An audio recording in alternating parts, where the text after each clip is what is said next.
Membuat desain mebel. Desain mebel adalah seni dan ilmu dalam merancang perabotan rumah tangga atau furnitur yang tidak hanya berfungsi sebagai tempat untuk meletakkan barang, tetapi juga sebagai elemen estetika dalam ruangan. Bahan baku utama yang digunakan dalam desain mebel meliputi kayu, logam, plastik, kain, dan kaca. Kayu adalah bahan paling umum digunakan karena keindahan dan ketahanannya, sedangkan logam dan plastik sering digunakan untuk memberikan sentuhan modern dan fungsionalitas. Jenis-jenis mebel atau furnitur yang pertama ada freestanding furniture, yaitu mebel yang bisa berdiri sendiri. Contohnya meja, kursi, lemari. Yang kedua ada knockdown furniture, yaitu mebel yang bisa dibongkar pasang. Contoh, rak bongkar pasang. Yang ketiga ada mobile furniture, yaitu mebel yang memiliki roda. Contohnya kursi kantor. Yang keempat ada built-in furniture, yaitu mebel yang dipasangkan permanen. Contohnya lemari dinding. Yang kelima, inflatable furniture, yaitu mebel yang bisa dipompa dengan udara, contohnya sofa tube. Yang keenam ada transformable furniture, yaitu mebel yang bisa berubah bentuk atau memiliki lebih dari satu fungsi, contohnya sofa yang bisa jadi tempat tidur dan meja lipat. B. Bahan baku. Salah satu contohnya adalah serbuk gergaji atau medium density firebox atau MDF. MDF adalah bahan yang terbuat dari serbuk gergaji kayu yang dipadatkan dengan menggunakan perekat tertentu, kemudian dilapisi dengan lapisan kayu tipis yang halus di bagian luar.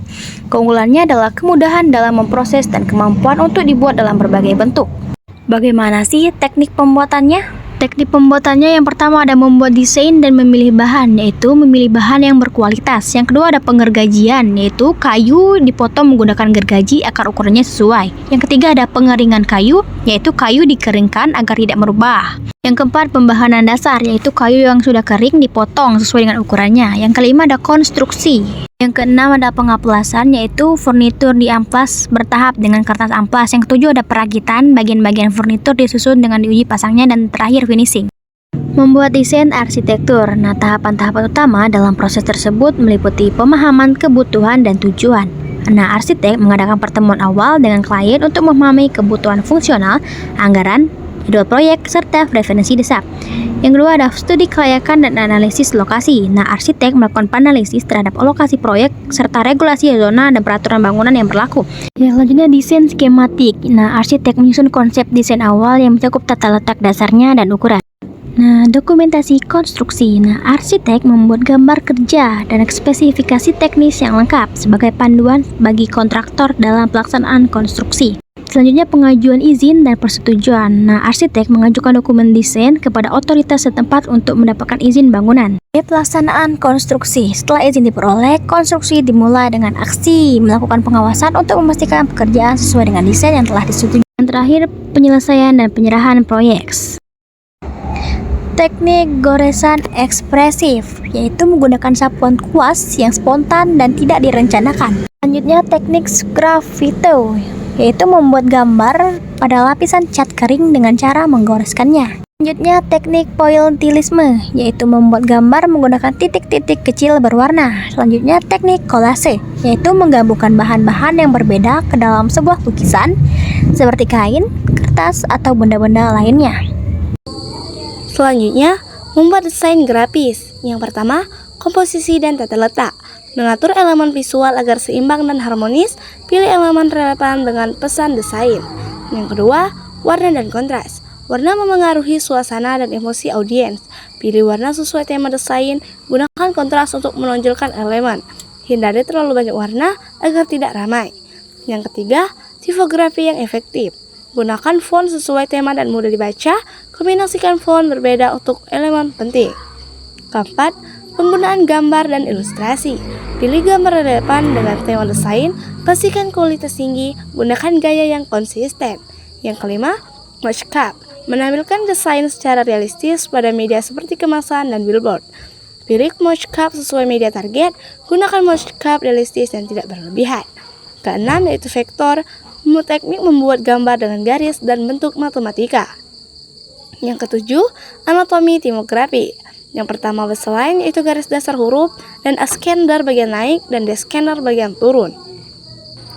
8. Editing foto. Gunakan software Photoshop. Pilih foto sesuai tema. Atur pencahayaan dan kontras. Hindari edit berlebihan. 9. Desain responsif. Desain menyesuaikan layar dan perangkat. Gunakan tata letak fleksibel. 10. Peningkatan kualitas. Gunakan efek dan filter untuk memperkuat visual. Eksperimen tipografi. 4. Desain grafis lanjutan teknik dan prinsip. 1. Anatomi tipografi.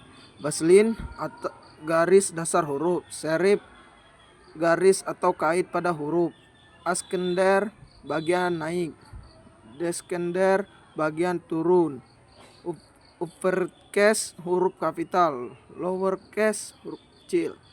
2. Desain tipografis.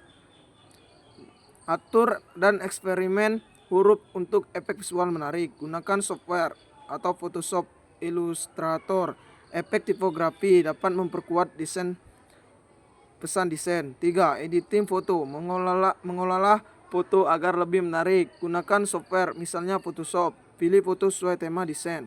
Atur pencahayaan dan kontras. Hindari edit berlebihan agar tetap natural.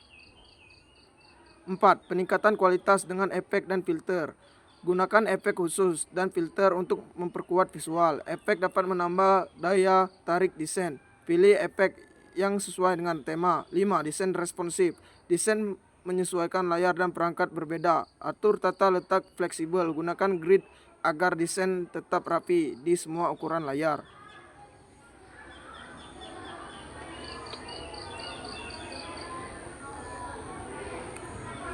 B. Karakter huruf berdasarkan tipografi. Old style. Garis lembut melengkung formal. Contoh, Garamond Bembo. 2. Modern style. Garis tipis tebal kontras formal elegan. Contoh, Badoni Didot. 3. Slab strip.